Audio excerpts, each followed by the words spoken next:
नमस्कार, रण क्षेत्र देख रहे हैं आप। आपके साथ मैं हूं लावनी विनीत। रण क्षेत्र में बात होने वाली है आज सत्ता के महासंग्राम की। वो महासंग्राम जो बेहद खास हो चला है क्योंकि इस महासंग्राम में राम राम भी है। हम ऐसा इसलिए कह रहे हैं क्योंकि प्रधानमंत्री नरेंद्र मोदी ने सत्ता के इस महासंग्राम में हैट्रिक लगाने के लिए पूरी तरह से मोर्चा संभाल रखा है। खास तौर से उनकी जो चुनावी सभाएं हो रही हैं, उन चुनावी सभा में जो अंदाज प्रधानमंत्री नरेंद्र मोदी का निकल रहा है, जो अंदाज सामने आ रहा है, वो ये बता रहा है कि पूरी तरीके से विश्वास हो चला है भारतीय जनता पार्टी को कि इस बार फिर से सत्ता का महासंग्राम भारतीय जनता पार्टी ही इसमें विजय हासिल करने वाली है। चुनावी रैलियों का रेला लगातार चल रहा है। सुपर सैटरडे हो, सुपर संडे हो या फिर आज की बात कर लें सुपर ट्यूसडे, मंगलवार भी बेहद ज्यादा खास रहा भारतीय जनता पार्टी के लिहाज से। अगर देखें तो बिहार और बंगाल में आज वो चुनावी सभाएं थी जिसे लेकर बहुत खास तैयारियां की गई थी क्योंकि आज प्रधानमंत्री नरेंद्र मोदी ने यहां पर मोर्चा संभाला और 400 पार करने का जो नारा है उसे किस तरीके से धरातल पर लेकर आना है, इसे लेकर आज जनता से भी वो अपील करते हुए नजर आए। एक तरफ बिहार में गया और पूर्णिया बहुत ही खास सीट है। गया में जिस तरीके से जीतन राम मांझी को एनडीए कैंडिडेट बनाया गया है, वहीं पूर्णिया में संतोष कुशवाहा के लिए प्रधानमंत्री नरेंद्र मोदी यहां पर वोट की अपील करते हुए नजर आए। लेकिन इन सब के बीच उन्होंने विपक्ष को आड़े हाथों लिया। उन्होंने स्पष्ट रूप से कहा कि जो लोग संविधान को खतरे में बता रहे हैं, जो लोग लोकतंत्र को खतरे में बता रहे हैं, उन्हें यह समझना चाहिए कि संविधान और लोकतंत्र को बचाने के लिए ही किसकी जरूरत है। भ्रष्टाचार करने वालों से ये उम्मीद रखना कि वो लोकतंत्र या संविधान बचा पाएंगे, क्या ये ठीक है? किस तरीके से यहां पर खास दिन रहा, इसकी चर्चा तो आज हम करेंगे ही, लेकिन साथ ही साथ इन दो सीटों के एनालिसिस के साथ साथ क्योंकि पश्चिम बंगाल भी प्रधानमंत्री नरेंद्र मोदी पहुंचे और प्रधानमंत्री नरेंद्र मोदी जब पश्चिम बंगाल पहुंचे हैं तो देखिए कितना खास दिन है।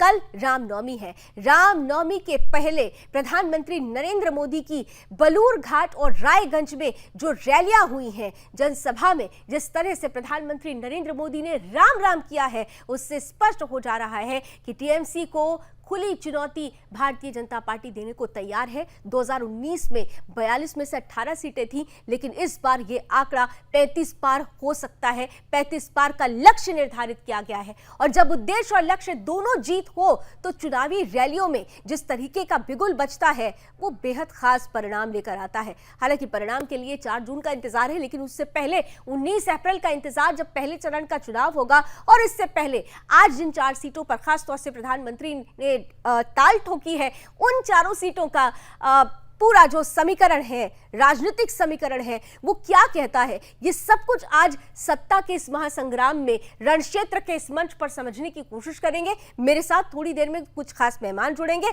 उनसे आपका परिचय कराऊं उससे पहले आज की ये टीजर रिपोर्ट।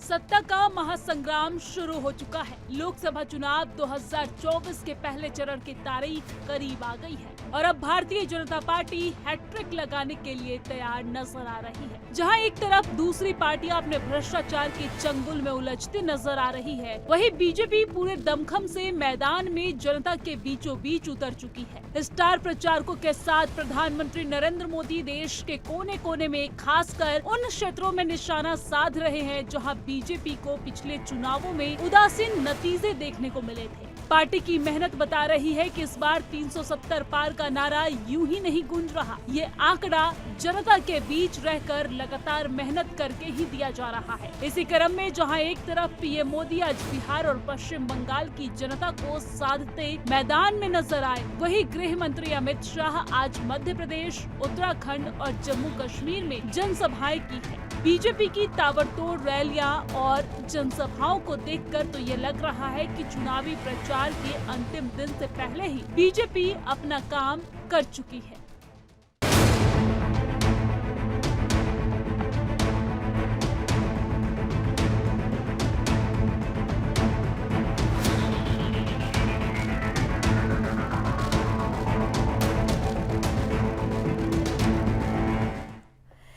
ताबड़तोड़ रैलियां हो रही हैं और भारतीय जनता पार्टी की तरफ से स्टार प्रचारकों की लिस्ट में सबसे नंबर 1 पर प्रधानमंत्री नरेंद्र मोदी और पूरी की पूरी एनडीए का कुनबा जो है वो मोदी की गारंटी के साथ ही आगे बढ़ रहा है। और ऐसे में खुद प्रधानमंत्री नरेंद्र मोदी का जनता के बीच पहुंचकर उस संकल्प को दोहराने, उस गारंटी को पूरा करने का संकल्प दोहराना ये बता रहा है कि भारतीय जनता पार्टी तय कर चुकी है कि उसका उद्देश्य और लक्ष्य दोनों ही जीत है और उसे हासिल करने के लिए वो तैयार भी है। इन सब के बीच प्रधानमंत्री नरेंद्र मोदी किस तरीके से गरजते हुए बिहार में गया और पूर्णिया और बंगाल के बलूरघाट और रायगंज में नजर आए, आइए जरा चंद बयान सुन लेते हैं।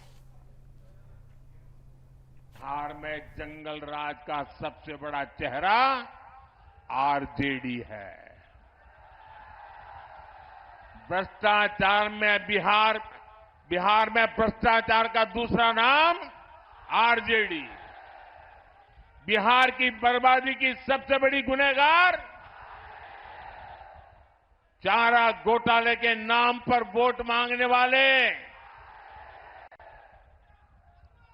क्योंकि उस पर तो अदालत से चारा चोरी की है, गरीबों को लूटा है, अदालत ने मोहर लगा दी है। भाई, कश्मीर से आपकी इच्छा थी 370 हटनी चाहिए, तो ये घमंडिया गठबंधन वाले क्या कहते थे? ये कहते थे कि 370 हटी तो कश्मीर में आग लग जाएगी। आज आर्टिकल 370 का द एंड हो चुका है। अगर कश्मीर में नहीं, भारत को बांटने वालों के मंसूबों में जलन हो रही है, आग लगी है। टीएमसी को लगता है कि दलित, आदिवासी, गरीब अपनी मर्जी से चलने के लिए आजाद नहीं है, लेकिन ये चुनाव इन्हें बताएगा कि बाबा साहब आंबेडकर के लोकतंत्र में दलित, वंचित, आदिवासी टीएमसी के गुलाम नहीं है और नहीं रहेंगे। जब भ्रष्टाचारियों पर कार्रवाई के लिए जाती है तो उन पर हमले करवाए जाते हैं। भाइयों और बहनों, टीएमसी ने एक तरह से बंगाल को अवैध घुसपैठियों और अपराधियों को लीज पर दे दिया। तो पूरे फॉर्म में नजर आ रहे हैं प्रधानमंत्री नरेंद्र मोदी। बिहार हो या बंगाल, बिहार से लेकर बंगाल तक उन्होंने भ्रष्टाचार पर बड़ा प्रहार किया। एक तरफ आरजेडी को आईना दिखाने की कोशिश की, तो दूसरी तरफ टीएमसी के लिए एक बड़ा सवाल खड़ा कर दिया। दोनों पर ही भ्रष्टाचार के बड़े आरोप लगाते हुए साथ ही साथ उन्होंने संविधान, लोकतंत्र की भी बात की। और जो बातें प्रधानमंत्री नरेंद्र मोदी ने कही है, क्या उसका एक बड़ा खास इंपैक्ट पड़ेगा चुनावों में? पहले चरण का चुनाव तो आने ही वाला है 19 को। ये सब कुछ जानने समझने के लिए आइए हमारे साथ आज के गेस्ट पैनल से आपका परिचय करा देती हूँ। हमारे साथ दो खास मेहमान आज जुड़ रहे हैं, जाने माने पॉलिटिकल एक्सपर्ट हैं देश के। दोनों ही संदीप चौधरी जी हमारे साथ हैं और हमारे साथ सुरेंद्र स्वामी जी हैं। आप दोनों का ही बहुत बहुत स्वागत है। मैं आप दोनों के साथ आज इन चारों सीटों का एनालिसिस समझने की कोशिश करूंगी। जनता ये जानने की कोशिश करेगी कि प्रहार दर प्रहार तो प्रधानमंत्री की तरफ से हो रहा है, लेकिन इस प्रहार का क्या बड़ा असर होगा, ये सब कुछ इस छोटे से ब्रेक के बाद। बने रहिए रणक्षेत्र के साथ।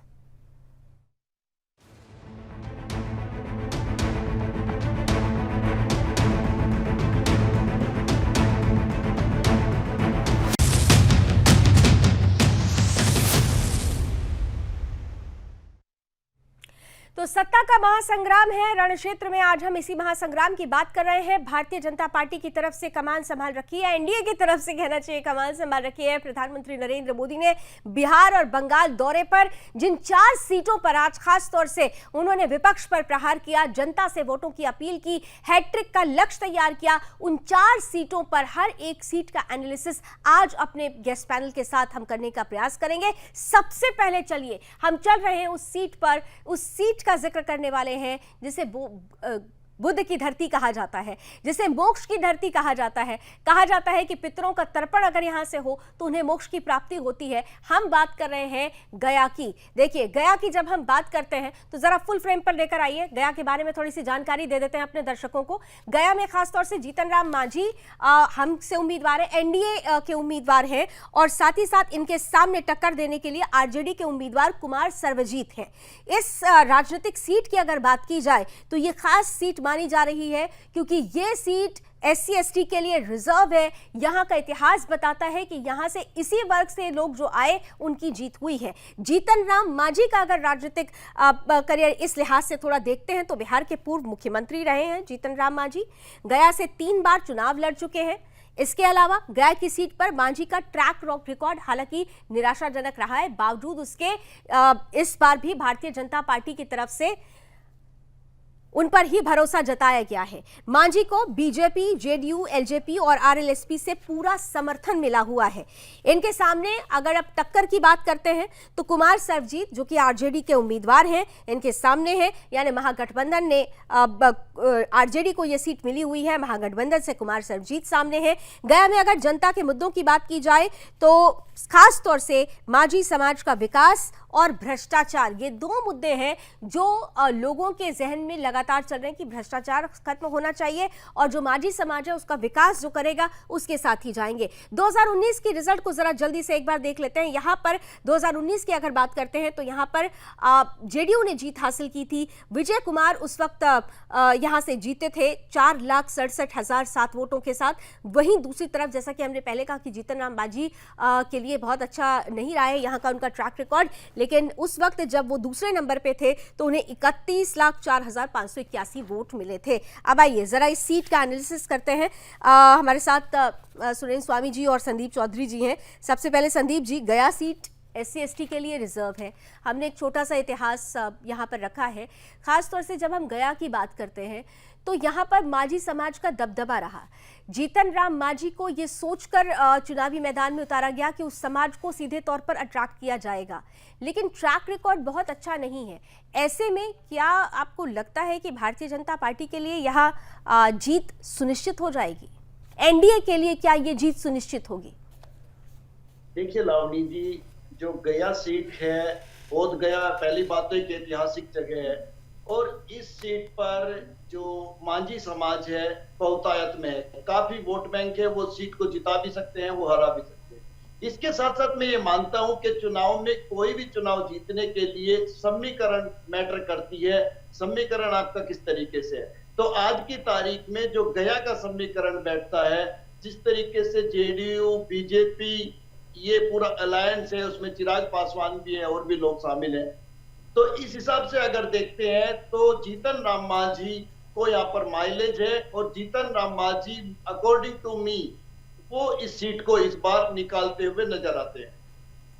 जीतन राम मांझी सीट को निकालते हुए सुरेंद्र जी, संदीप जी कह रहे हैं कि जीतन राम मांझी की जीत इस बार पक्की समझ लीजिए। हालांकि पिछला ट्रैक रिकॉर्ड थोड़ा निराशाजनक रहा है, लेकिन इस बार जिस तरीके का सपोर्ट है वो जीत दिलाएगा। यहाँ पर चुनौती क्या आप देखते हैं? क्या वाकई चुनौती है या जो बात संदीप जी कह रहे हैं उससे आप सहमत हैं? नहीं, देखिए, पिछली बार ये जो सीट है ये जेडीयू के पास थी और अब की बार भी ये जेडीयू ने अपने कोटे से जीतन राम मांझी को ये सीट दी है। पिछली बार जेडीयू वहां से विजयी हुई थी और जीतन राम मांझी अपोजिशन के कैंडिडेट की तरफ से वहां से लड़े थे और 1.5 लाख वोटों से हारे थे। क्योंकि गया में रिजर्व सीट है और जीतन राम मांझी मुख्यमंत्री भी रहे हैं, उनका अपना अच्छा मांझी समुदाय में उनका अच्छा है, तो अब की बार जब वो एनडीए के कैंडिडेट बनकर उतर रहे हैं तो आप देखिए, जीतने वाले पिछले बार जेडीयू के थे और हारने वाले जीतन राम मांझी थे। अब जेडीयू की जगह जीतन राम मांझी लड़ रहे हैं और जेडीयू उनको सपोर्ट कर रही है और भाजपा और जो इनका गठबंधन है एलजेपी का वो इनको सपोर्ट कर रहा है। तो मैं समझता हूं कि गया में मैं एग्री करता हूं चौधरी जी से कि जीतन राम मांझी इस बार बड़े आसानी से जीत जाएंगे। दूसरा जहां तक मुद्दे हैं वो मुद्दे खाली सीट वाइज नहीं है। बिहार में जो मुद्दे हैं वो सभी सीटों पर लागू होते हैं। पिछले चुनाव में जो एनडीए का गठबंधन था उन्होंने 39 सीटें जीती थी, सिर्फ एक सीट आ रहे थे जी। तो अब की बार चूंकि इनका गठबंधन हो गया, महागठबंधन बना है, तो थोड़ी सी रहेगी टक्कर। लेकिन जो यहाँ वाली सीट है, गया वाली सीट, उसमें जीतने वाले जेडीयू ने अपनी सीट मांझी जी को दे दी जो पिछले बार उनके खिलाफ लड़े थे। तो मांझी जी के अपने वोट और जेडीयू और एनडीए के अपने वोट, तो मैं समझता हूँ ये बहुत ही कंफर्टेबल विक्ट्री जीतन राम मांझी को गया से होनी चाहिए। एक कंफर्टेबल विक्ट्री तो आप कह रहे हैं कि जिस तरीके से सपोर्ट है एक कंफर्टेबल विक्ट्री मिल सकती है, लेकिन आरजेडी ने जब कुमार सर्वजीत को उतारा है यहाँ से तो उनकी भी एक स्ट्रैटेजी है, क्योंकि यहाँ पर इसमें कोई दो राय नहीं है कि मांझी समाज का दबदबा रहा है, लेकिन इसके इतर भी क्योंकि बिहार अपनी जातियों की पॉलिटिक्स के लिए जाना जाता है, इसके इतर भी कुछ ऐसे कास्ट है जो कहीं ना कहीं से आरजेडी के पक्ष में जाएगी। और ख़ास तौर से अगर बात करते हैं विशेष वर्ग के मुस्लिम समुदाय की भी अगर बात करें तो इस सीट से उनके वोटर्स की संख्या भी थोड़ी ज्यादा है, 2.5 लाख से 3 लाख के आसपास है। तो क्या इसका एक डेंट नहीं लग पाएगा? क्या इसका एक डेंट लग सकता है? आप लोगों को लगता है? दोनों से ही इस पर कमेंट लूंगी। पहले सुरेंद्र जी। नहीं, वो तो जैसे पिछले चुनाव में, जैसे मैंने कहा ना कि पिछले चुनाव में भी यहाँ पर वही जातीय समीकरण था। उस जातीय समीकरण में जेडीयू को जीत हासिल हुई और जीतन राम मांझी उसमें 1.5 लाख वोट से हार गए। अब की बार जेडीयू प्लस जीतन राम मांझी आप समझ लीजिए एक साथ हो गए हैं। तो इसलिए मेरा ये कहना है कि ये जीतन राम मांझी को विक्ट्री इस बार कंफर्टेबल रहेगी यहाँ से, क्योंकि जो जीतने वाला दल है उसके अपने वोट और ये हारे इनके अपने वोट। अब ऐसा तो नहीं होगा कि दोनों जुड़ जाएंगे, क्योंकि जो इनको अपोजिशन के वोट मिले थे वो दूसरी तरफ जाएंगे, लेकिन 1.5 लाख के मार्जिन से जिस सीट पे जेडीयू जीती थी वहां पे जीतन राम मांझी के आने से मैं समझता हूं कि समीकरण का कि वहां पे दूसरे जो मुस्लिम वोट हैं या यादव वोट हैं उनका वो इनको मिला करके हरा पाए, क्योंकि गैप बहुत था। ठीक है, गैप बहुत था, ये बात आप भी मानते हैं संदीप जी? शॉर्ट कमेंट, फिर मैं ब्रेक लूंगी। देखिए लावनी जी, जिस तरीके से स्वामी जी ने बताया मैं इनकी बात से एग्री करता हूं, क्योंकि पिछली बार यहाँ से जो जेडीयू के कैंडिडेट थे विजय कुमार चौधरी जी मेरे अच्छे दोस्त हैं, कई बार आते थे मेरे पास, मैं राजभवन में रहा हुआ, तो वो चुनाव जीते थे। उन्होंने अपनी सीट ये इस बार जीतन राम मांझी जी को दी है, तो आप समझ सकते हैं तो जीती हुई सीट अपनी उन्होंने दे दी, उनका वोट प्लस जीतन राम मांझी का वोट। तो और फिर उसके बाद जो आपने मुस्लिम्स का जिक्र किया, देखिए अगर हिंदू मुस्लिम पर भी चुनाव आ जाता है तो भी जीतन राम मांझी जीते हैं। अगर मांझी साहब और जेडीयू और एनडीए गठबंधन के हिसाब से आप कैलकुलेट करते हैं तो भी जीतन राम मांझी जीत रहे हैं। तो इस बार अगर आप यानी वॉकओवर है, यानी एक तरह से देखें तो ये वॉकओवर ही हो जाएगा, क्लियर कट। अगर आप लोगों की तरफ से सारी चीजें क्लियर है तो जीतन राम मांझी के लिए रास्ते बहुत आसान हो जाएंगे। चलिए, गया की हमने बात कर ली है, लेकिन आज केवल गया ही नहीं बल्कि पूर्णिया में भी प्रधानमंत्री नजर आए हैं। पूर्णिया बहुत खास,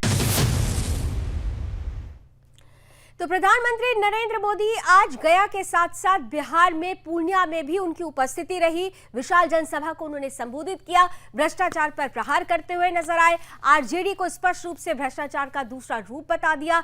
सीमांचल की अगर हम बात करते हैं, सीमांचल कोसी में ये जो 6 सीटें हैं, इनमें से केवल एक ऐसी सीट है जिस पर भारतीय जनता पार्टी ने कैंडिडेट अररिया में उतारा है। बाकी की 5 सीटों में एनडीए का कैंडिडेट कहा जा सकता है, जो एनडीए में जो घटक दल हैं उन्होंने अपने कैंडिडेट्स उतारे हैं। लेकिन एनडीए के लिए भी, पूरे एनडीए कुनबे के लिए भी चेहरा केवल एक है, वो है प्रधानमंत्री नरेंद्र मोदी का चेहरा। मोदी की गारंटी, उनके संकल्प पर ही ये पूरा चुनाव एनडीए कुनबा लड़ रहा है।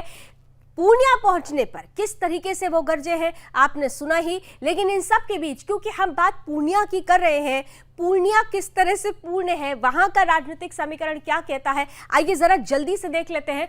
पूर्णिया में खास तौर से संतोष कुशवाहा के लिए आज प्रधानमंत्री नरेंद्र मोदी यहां पर चुनाव प्रचार करने के लिए पहुंचे थे। संतोष कुशवाहा जो कि जेडीयू से आते हैं, एनडीए के कैंडिडेट हैं, पार्टी इनकी जेडीयू है।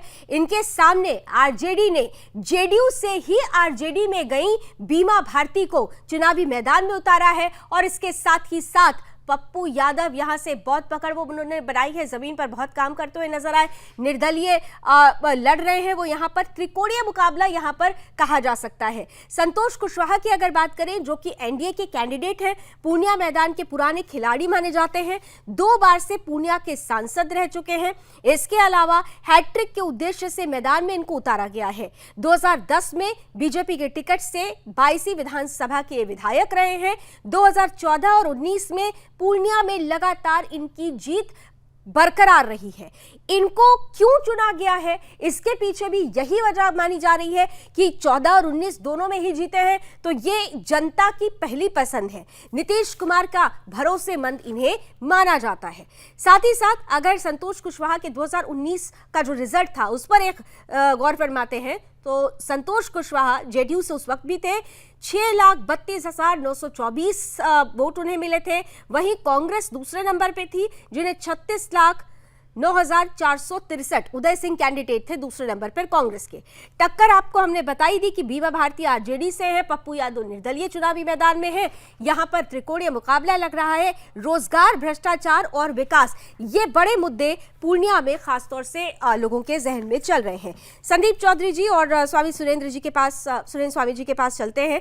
खासतौर से सीमांचल की हम बात कर रहे हैं। संदीप जी, सीमांचल में 6 सीटें, एक पर खाली बीजेपी है, 5 सीटें ऐसी हैं जिसपे घटक दल के चेहरे नजर आएंगे, लेकिन हर कोई यही चाह रहा है कि प्रधानमंत्री नरेंद्र मोदी की ही उपस्थिति चुनावी मैदान में रहे एज अ प्रचारक। आज पूर्णिया में वो पहुंचे। पूर्णिया जिसके बारे में अभी हम छोटा सा इतिहास भी हमने दिखाया। त्रिकोणीय मुकाबला, 2 बार से तो संतोष कुशवाहा की जीत थी, लेकिन इस बार क्या आपको लगता है कि बीमा भारती के आ जाने से, पप्पू यादव के आ जाने से थोड़ा डिफिकल्ट होगी रहा? देखिए लावनी जी, अगर हम पूर्णिया सीट की बात करते हैं तो इस बार मुझे लगता है संतोष कुशवाहा जी हैट्रिक लगाएंगे। उसका एक कारण हो गया बहुत बड़ा, क्योंकि अपनी पार्टी का जो कांग्रेस में विलय किया पप्पू यादव जी ने, वो इसी शर्त पे किया था कि पूर्णिया सीट से उनको चुनाव लड़ाया जाएगा। लेकिन आप समझ सकते हैं जब गठबंधन होता है तो उसको शर्तें भी होती है, कौन सी सीट किसके पास चली जाए पता नहीं चलता, और ये सीट आरजेडी के पास चली गई और आरजेडी ने अपनी कैंडिडेट बीमा भारती को मैदान में उतार दिया है। तो मुझे ये लगता है कि जिस तरीके से पप्पू यादव ने भी ताल ठोक की है, पप्पू यादव वहां जमीन पे पकड़ रखते हैं और वो अगर जीत नहीं सकते तो वो हरवा जरूर सकते हैं। तो इसलिए भी मुझे लगता है कि संतोष कुशवाहा की राह आसान हो जाती है। और जिस तरीके से मोदी जी वहां पर गरजे हैं और जिस तरीके की वहां पे गैदरिंग थी और जिस तरीके से उन्होंने सीधा हमला किया कि भ्रष्टाचार का मतलब आरजेडी है, जिस तरीके से उन्होंने चारा घोटाले का नाम लिया, जिस तरीके से उन्होंने वहां पे जो क्राइम था उसको उजागर किया, तो मुझे लगता है कि संतोष कुशवाहा जी की राह उन्होंने आसान कर दी है। आप कह रहे हैं संतोष कुशवाहा जी की राह आसान कर दी है। सुरेंद्र स्वामी जी, संतोष कुशवाहा जी की राह आसान है या मुश्किल है, इसको तो इसका आकलन जरूर होना चाहिए, लेकिन इन सबके साथ एक प्रश्न ये भी है कि संतोष कुशवाहा जेडीयू से आ रहे हैं, जेडीयू कैंडिडेट हैं, बीमा भारती आरजेडी से है, लेकिन वो भी पहले जेडीयू के साथ थी। तो यहाँ पे क्रेडिबिलिटी पार्टी की देखी जाएगी या चेहरे की देखी जाएगी? देखिए, यहाँ तो क्रेडिबिलिटी इस समय जो लोकसभा का चुनाव है उसमें सिर्फ नरेंद्र मोदी की है जी, उन्हीं के नाम पे चुनाव है, उन्हीं की क्रेडिबिलिटी है।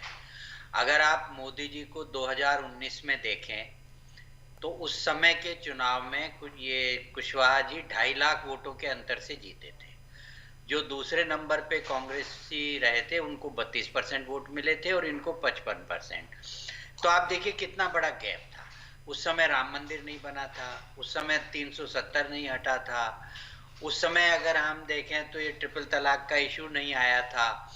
तो जो मोटे मोटे मुद्दे हैं वो कोई भी नहीं थे। लेकिन अब जब 2024 में जा रहे हैं तो भारतीय जनता पार्टी के, मोदी जी के अपने एजेंडे के जो बड़े मुद्दे थे उनको उन्होंने दे दिया है। तो अब की बार जनता के बीच में उनकी साख और ज्यादा है। तो एक तो मोदी जी का नाम है, मोदी जी की साख ज्यादा है, उसके ऊपर फिर वही कैंडिडेट रिपीट हो रहे हैं उनके सीमांचल में जो पिछली बार 2.5 लाख के अंतर से जीते हैं, और वही गठबंधन है जो पिछली बार था। जेडीयू के वापस भाजपा में आने से जो गठबंधन 2019 के चुनाव में था वही गठबंधन इस चुनाव में है। बल्कि इस चुनाव में 2 फायदे हुए हैं। एक तो कुशवाहा जी इस चुनाव में साथ आ गए हैं, उपेंद्र कुशवाहा, उनको भी एक सीट मिली है, वो लड़ेंगे। और जीतन राम मांझी जो बाहर थे एनडीए के, वो भी इस बार साथ आ गए हैं। एलजेपी पहले भी साथ थी, अब भी साथ है। तो कुल मिलाकर के 2019 में जो सिनेरियो था लगभग 2024 में भी वैसा ही है। इसीलिए बेहद खास रूप से कहा जा रहा है कि ये दोनों ही सीट, हमने गया और पूर्णिया दोनों की ही बात की, खास तौर से बीजेपी के लिए, एनडीए के लिए ये राह आसान रहेगी। चलिए, बिहार पर तो हमने बात कर ली, बिल्कुल बंगाल बाकी है अभी, क्योंकि बंगाल में भी खास तौर से 2 क्षेत्रों में इन्होंने 2 चुनावी सभाएं की हैं, खास तौर से बलूरघाट और रायगंज में। यहां पर जो उन्होंने बातें कही उसका कितना इंपैक्ट होगा और बलूरघाट और रायगंज की सीट पर इस बार क्या हो।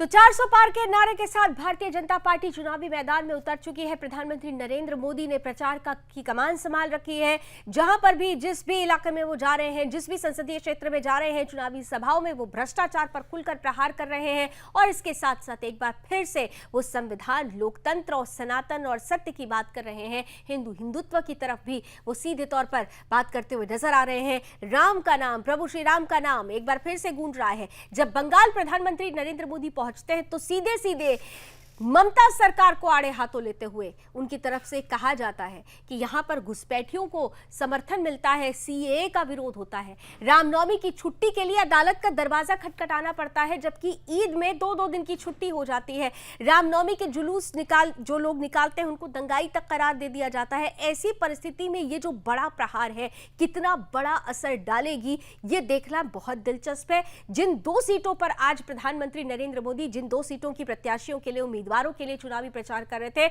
उनमें बलूरघाट और रायगंज की सीट बहुत महत्वपूर्ण है। सबसे पहले हम बलूरघाट की बात करते हैं, जहां पर भारतीय जनता पार्टी के ही प्रदेश अध्यक्ष सुकांत मजूमदार को उम्मीदवार बनाया गया है। चुनावी मैदान में ये ताल ठोकते हुए नजर आ रहे हैं। सुकांत मजूमदार बीजेपी से उम्मीदवार हैं, जिनके सामने टीएमसी ने विप्लव मिश्रा को उतारा है। अब सुकांत मजूमदार का राजनीतिक परिचय आपके सामने रख देते हैं। साल 2019 में पहली बार इन्होंने जीत दर्ज की थी बीजेपी से ही। सुकांत मजूमदार ने टीएमसी की अर्पिता घोष को हराकर जीत हासिल की थी। मजूमदार पश्चिम बंगाल बीजेपी के 10वें प्रदेश अध्यक्ष हैं। 2019 में अर्पिता घोष को हराकर अपने नाम उन्होंने ये सीट कर ली थी। इसके अलावा टीएमसी उम्मीदवार विप्लव मित्रा उनके सामने हैं। टीएमसी के उम्मीदवार हैं। जनता के मुद्दों की अगर बात करें तो देखिए, सबसे पहले तो संदेशखाली का मुद्दा आपने देखा है, इस वक्त हॉट टॉपिक है। अगर कहा जाए तो संदेशखाली के मुद्दे को ही सेंटर में रखकर भारतीय जनता पार्टी इस वक्त चुनावी मैदान में है। इसीलिए जो मुद्दे हैं, खास तौर से अगर बलूरघाट की भी बात करें, इस सीट की भी बात करें, तो महिलाओं पर अत्याचार की रोकथाम, महिला सुरक्षा पर जोर, विकास और सुशासन का मुद्दा यहां पर अहम माना जा रहा है। 2019 का रिजल्ट भी आपको बता देते हैं। सुकांत मजूमदार बीजेपी उम्मीदवार, जिन्होंने 5,39,317 वोट प्राप्त किए थे, और दूसरे नंबर पर उन्होंने टीएमसी उम्मीदवार अर्पिता घोष को हराया था। उन्हें बहुत लंबा फासला था, 5,06,024 वोट उन्हें महज मिले थे। तो बलूरघाट की अगर बात करते हैं, सीधे अपने गेस्ट पैनल के पास चलते हुए संदीप जी, बलूरघाट की अगर बात की जाए तो वही कैंडिडेट जो पहले यहां पर थे, पुनः उसी चेहरे को दोहरा दिया गया, लेकिन इस बार की परिस्थिति बहुत अलग हो चुकी है। जिन मुद्दों को मैंने बताया कि वहां के लोग इस मुद्दे को अहमियत दे रहे हैं, संदेशखाली के बाद इस मुद्दे को लेकर, महिला सुरक्षा को लेकर, क्या आपको लगता है कि इस बार भारतीय जनता पार्टी की जो राह है वो आसान हो रही है? 2019 में 18 सीटें थी, इस बार कह रहे हैं 35 पार हो जाएगी। देखिए लावनी जी, अगर हम बंगाल की बात करें तो बंगाल की राजनीतिक भूमि बिल्कुल अलग है। वहाँ के रिजल्ट भी बिल्कुल अलग रह सकते हैं। जिस तरीके से ममता बनर्जी ने वहाँ पे विपरीत परिस्थितियों में अपनी सरकार बनाई थी और जिस तरीके से बीजेपी ने वहां पे रूट लेवल पे काम किया और अपनी सीटें वहां पे अपनी उपस्थिति दर्ज कराई थी और लोकसभा में अपने कैंडिडेट जीत करके आए और टीएमसी के बड़े बड़े नेताओं को उन्होंने हराया, वो फाइट अभी तक भी जारी है। जिस तरीके से आपने संदेश खाली का जिक्र किया, उसी तरीके से आज भी भारतीय जनता पार्टी का चाहे प्रदेश संगठन हो चाहे केंद्रीय नेतृत्व हो, लगातार पश्चिम बंगाल में काम कर रहा है, वहां की समस्याओं पर काम कर रहा है। और जिस तरीके से अभी आपने देखा हाई कोर्ट ने सीबीआई जांच तक की वहां पे सिफारिश कर दी, इसका मतलब वहां के लोगों के साथ भेदभाव हो रहा था, न्याय नहीं हो रहा था, वहां की जो कानून व्यवस्था है उस पर लोगों को विश्वास नहीं है। तो ऐसे में मुझे लगता है कि अगर वहां के लोगों का रुझान मोदी जी की तरफ हो जाता है, भारतीय जनता पार्टी की तरफ हो जाता है, तो ममता बनर्जी और टीएमसी को पूरे बंगाल में बड़ा झटका लगेगा। अगर मैं बात बालूरघाट की करूं तो वहां पे सुकांत मजूमदार जो प्रदेश अध्यक्ष हैं, या कहिए कि वो बीजेपी पश्चिम बंगाल को नेतृत्व दे रहे हैं, वो मैदान में है। पिछला चुनाव वहां पर जीत चुके हैं और एक चिर परिचित अंदाज है उनका अपना लोगों के साथ कनेक्ट करने का, अपनी बात रखने का। तो कुल मिलाकर के उन्हीं का पलड़ा मुझे आज भी वहां पर भारी लगता है, क्योंकि टीएमसी पिछले चुनाव में भी वहां पर हार का मुंह देख चुकी है।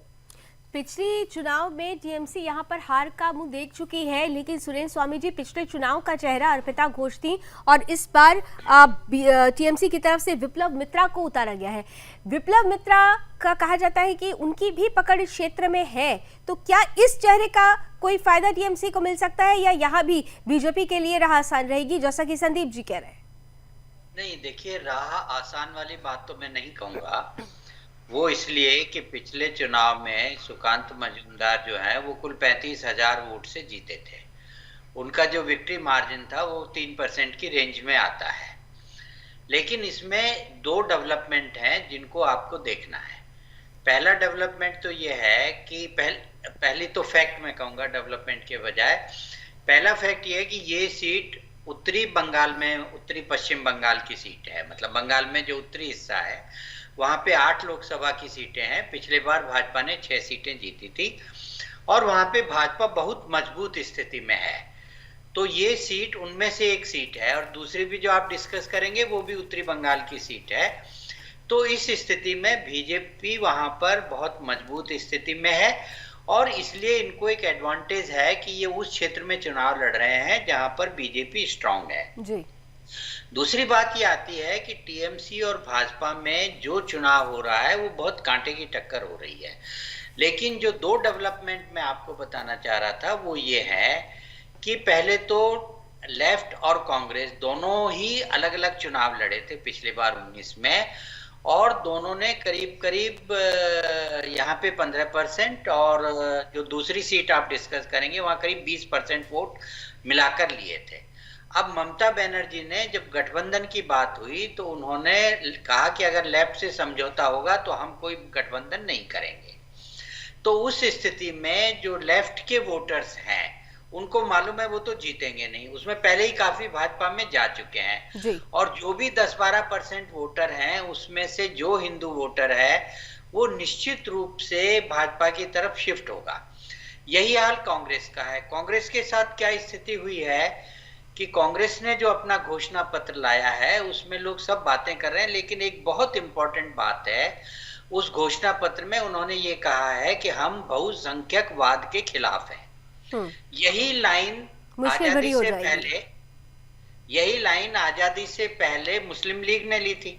जब आप कोई पार्टी पॉलिटिकल पार्टी ये कहती है या अगर ये कहे कि हम सबको साथ लेंगे तो एक बात है, लेकिन अगर आप ये कहें कि हम बहुसंख्यकवाद के खिलाफ हैं तो निश्चित रूप से आप एक बड़े धड़े को नाराज कर देते हैं। और 2019 में मुझे याद है कि जब कांग्रेस को हार का मुंह देखना पड़ा था तो AK एंटनी साहब ने भी एक रिपोर्ट 2014 में भी सामने आई थी, उन्होंने साफ तौर पे कहा था कि आपने ऐसा किया उसका खामियाजा ये भुगता गया है। तो ऐसे में फिर से उसी बात को दोहरा देना, क्या वाकई कांग्रेस ने फिर से अपने लिए एक मुसीबत खड़ी कर ली? ये बहुत महत्वपूर्ण प्रश्न है। यहाँ पर छोटा सा ब्रेक लेना पड़ेगा सर, आप दोनों के साथ ये चर्चा जारी रखूंगी मैं, क्योंकि अभी हमने बलूरघाट की बात की है, रायगंज की बात भी कर लेंगे, बहुत खास सीट है ये भी।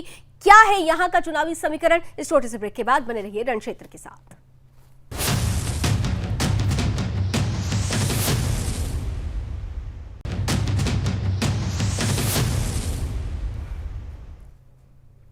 तो अब की बार 400 पार के नारे के साथ हम बार बार कह रहे हैं कि भारतीय जनता पार्टी जिस लक्ष्य को हासिल करना चाह रही है उसके लिए बंगाल में भी सीटों की संख्या बढ़ना जरूरी है। 2019 में 18 सीटें आई थी, लेकिन इस बार ये कहा जा रहा है कि आंकड़ा 35 पार हो जाएगा। 40 तक की भी कई लोग संभावना व्यक्त कर रहे हैं। लेकिन इन सब के बीच जिन सीटों पर प्रधानमंत्री नरेंद्र मोदी मोर्चा संभाल रहे हैं, वहां सीटों का गणित क्या कहता है, हम इस पर आज आकलन कर रहे हैं। बलूर घाट में उन्होंने चुनावी सभा की, तो दूसरी तरफ रायगंज भी वो पहुंचे। रायगंज जो कि कांग्रेस और सीपीएम का गढ़ रहा है। आइए जरा रायगंज के चुनावी समीकरण पर जल्दी से नजर डालते हैं। लोकसभा चुनाव की अगर रायगंज की बात की जाए तो यहां से बीजेपी उम्मीदवार कार्तिक पॉल चुनावी मैदान में है।